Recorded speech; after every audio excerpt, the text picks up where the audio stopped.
इच्छानुसार रूप धारण करने वाली श्रेष्ठ राक्षसी लंकापुरी को अपने पराक्रम से परास्त करके महातेजस्वी, महाबली, महान सत्वशाली वानर शिरोमणि कपिकुंजर हनुमान बिना दरवाजे के ही रात में चार दीवारी फांद गए और लंका के भीतर घुस गए। कपिराज सुग्रीव का हित करने वाले हनुमान जी ने इस तरह लंकापुरी में प्रवेश करके मानो शत्रुओं के सिर पर अपना बायां पैर रख दिया।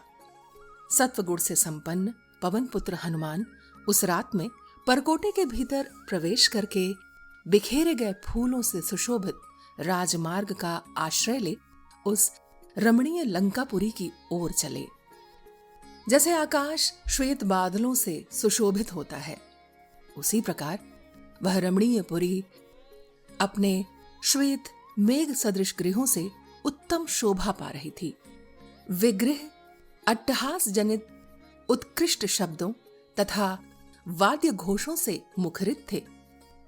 उनमें वज्रों तथा अंकुशों के चित्र अंकित थे और हीरों के बने हुए झरोखे उनकी शोभा बढ़ाते थे। उस समय लंका श्वेत बादलों के समान सुंदर एवं विचित्र राक्षस गृहों से प्रकाशित हो रही थी। उन गृहों में से कोई तो कमल के आकार में बने हुए थे, कोई स्वस्तिक के चिन्ह या आकार से युक्त थे और किन्हीं का निर्माण वर्धमान संज्ञकर गृहों के रूप में हुआ था। वे सभी सब ओर से सजाए गए थे।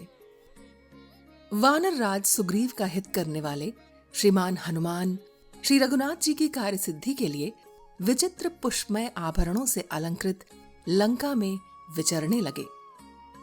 उन्होंने उस पुरी को अच्छी तरह देखा और देखकर प्रसन्नता का अनुभव किया। उन कपिश्रेष्ठ ने जहां तहां एक घर से दूसरे घर पर जाते हुए विविध आकार प्रकार के भवन देखे तथा हृदय, कंठ और मूर्धा इन तीन स्थानों से निकलने वाले मंद, मध्यम और उच्च स्वर से विभूषित मनोहर गीत सुने। उन्होंने स्वर्गीय अप्सराओं के समान सुंदरी तथा काम वेदना से पीड़ित कामनियों की करधनी और पायजेबों की झनकार सुनी।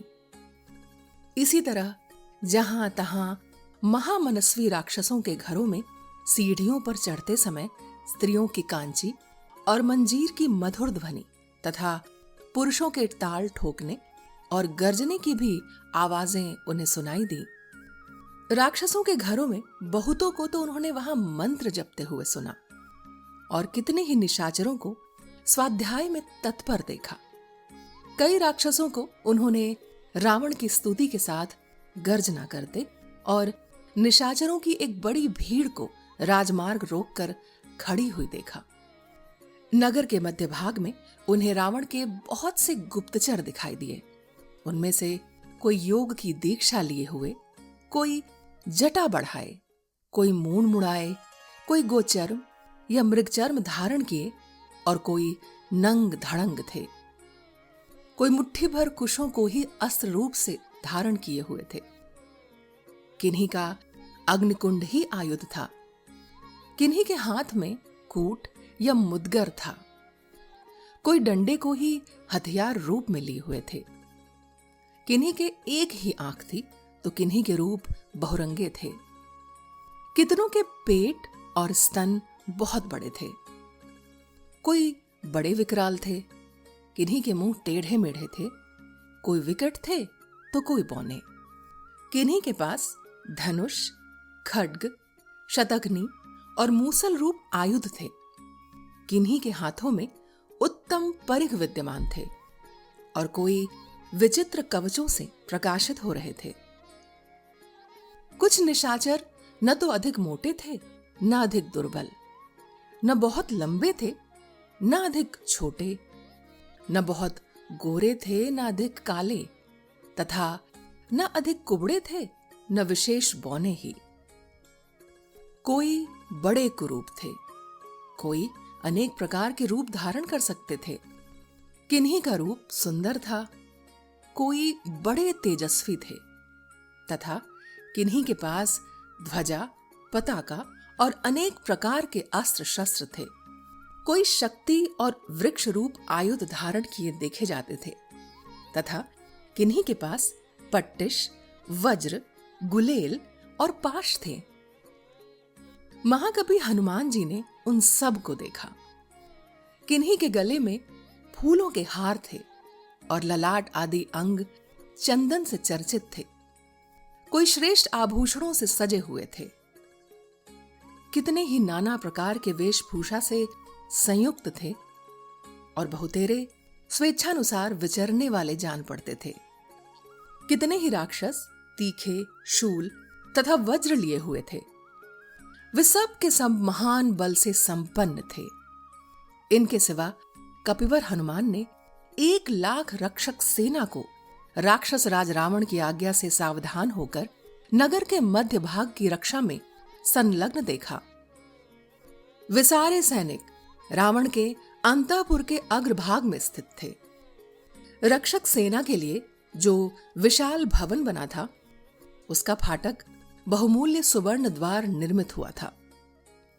उस आरक्षा भवन को देखकर महाकवि हनुमान जी ने राक्षस राज रावण के सुप्रसिद्ध राजमहल पर दृष्टिपात किया, जो त्रिकूट पर्वत के एक शिखर पर प्रतिष्ठित था। वह सबोर से श्वेत कमलों द्वारा अलंकृत खाइयों से घिरा हुआ था। उसके चारों ओर बहुत ऊंचा परकोटा था, जिसने उस राजभवन को घेर रखा था। वह दिव्य भवन स्वर्गलोक के समान मनोहर था और वहां संगीत आदि के दिव्य शब्द गूंज रहे थे। घोड़ों की हिनहिनाहट की आवाज भी वहां सबोर फैली हुई थी। आभूषणों की रुंझुन भी कानों में पड़ती रहती थी। नाना प्रकार के रथ, पालकी आदि सवारी, विमान, सुंदर हाथी, घोड़े, श्वेत बादलों की घटा के समान दिखाई देने वाले 4 दांतों से युक्त सजे सजाए मतवाले हाथी तथा मदमत्त पशु पक्षियों के संचरण से उस राजमहल का द्वार बड़ा सुंदर दिखाई देता था। सहस्त्रों महापराक्रमी निशाचर राक्षस राज के उस महल की रक्षा करते थे। उस गुप्त भवन में भी कपिवर हनुमान जी जा पहुंचे। तदनंतर जिसके चारों ओर सुवर्ण एवं जाम्बुनत का परकोटा था, जिसका ऊपरी भाग बहुमूल्य मोती और मणियों से विभूषित था तथा अत्यंत उत्तम काले अगुरु एवं चंदन से जिसकी अर्चना की जाती थी, रावण के उस अंतःपुर में हनुमान जी ने प्रवेश किया। वराह मिहिर की संहिता में गृहों के विभिन्न संस्थानों, आकृतियों का वर्णन किया गया है। उन्हीं संस्थानों के अनुसार उनके नाम दिए गए हैं, जहां स्वस्तिक संस्थान और वर्धमान संज्ञक गृह का उल्लेख हुआ है। इनके लक्षणों को स्पष्ट करने वाले वचनों को यहाँ उद्धृत किया जाता है, जिसका मतलब है 4 शालाओं से युक्त गृह को, जिसके प्रत्येक दिशा में एक एक करके 4 द्वार हों, सर्वतोभद्र कहते हैं। जिसमें 3 ही द्वार हों, पश्चिम दिशा की ओर द्वार ना हो, उसका नाम नंद्यावर्त है। जिसमें दक्षिण के सिवा अन्य 3 दिशाओं में द्वार हों, उसे वर्धमान गृह कहते हैं।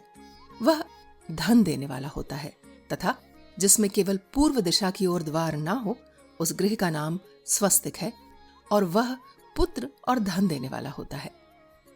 इस प्रकार श्री वाल्मीकि निर्मित आर्ष रामायण आदि काव्य के सुंदर कांड में 4था सर्ग पूर्ण हुआ।